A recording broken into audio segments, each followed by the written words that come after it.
The future has never hurt you, yet you have probably spent countless nights suffering because of something that hasn't happened. You lie in bed thinking about tomorrow. What if I fail? What if I lose everything? What if the person I love leaves? What if I never become successful? What if my plans collapse? Your body is lying still, but your mind is already living through disasters that don't exist.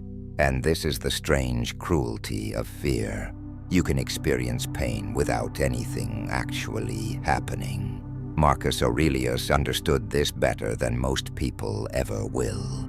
He ruled Rome during wars, disease, political betrayal, and uncertainty. Every morning could bring news that changed the fate of thousands of people. Yet he repeatedly brought his attention back to the present.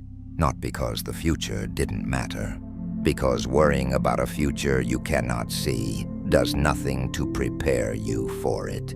The human brain hates uncertainty. When it doesn't know what will happen, it tries to create an answer. Sometimes that answer is optimistic, but when you're afraid, the mind usually chooses the darkest possibility. You don't know whether you'll fail, so your mind creates a failure. You don't know whether someone will leave, so your mind rehearses the breakup. You don't know whether you'll have enough money, so your mind imagines being completely broke. The event hasn't happened, but your nervous system reacts as if it has. Modern psychology calls this anticipatory anxiety, the fear of something that hasn't happened yet, and there's a painful irony inside it. You can spend today suffering for a tomorrow that may never arrive. Epictetus, who experienced a life filled with uncertainty, taught a principle that cuts directly through this fear. Focus on what belongs to your control. You cannot control the future. You can influence it through your actions. That's different. You don't control whether your business succeeds. You control whether you prepare. You don't control whether someone stays in your life.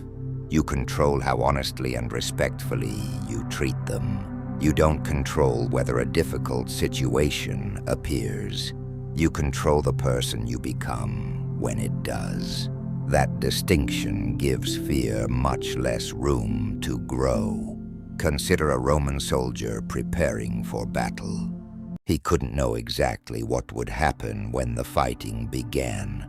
He couldn't predict every movement of the enemy. He couldn't guarantee that he would return home. But standing in the camp, imagining every possible disaster, wouldn't make him a better soldier. Training would, preparation would, discipline would, action would. The same principle applies to your life. When fear about the future appears, don't ask, "How do I make sure nothing goes wrong?" Ask, "What can I do today that would make me stronger if something goes wrong?" That's a completely different question. One creates anxiety, the other creates preparation. Seneca understood this distinction deeply.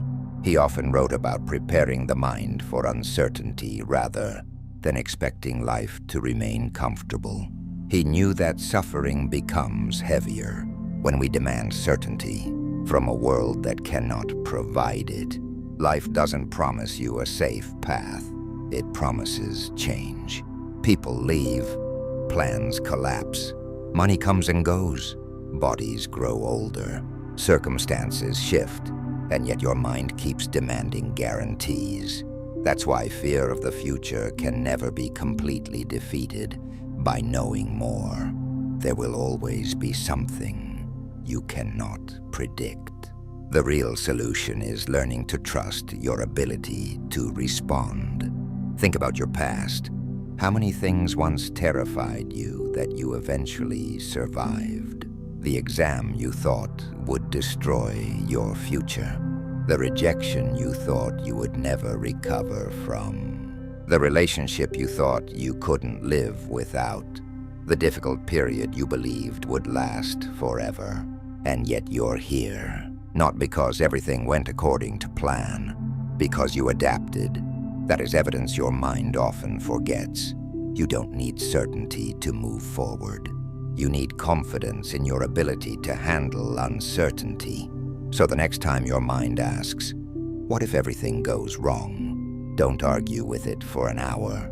Ask one simple question. If it does go wrong, what will I do? Then answer it. Make a plan. Take the next step. Return to today, because the future is not a place you need to mentally survive tonight. It is a series of moments you will meet when they actually arrive.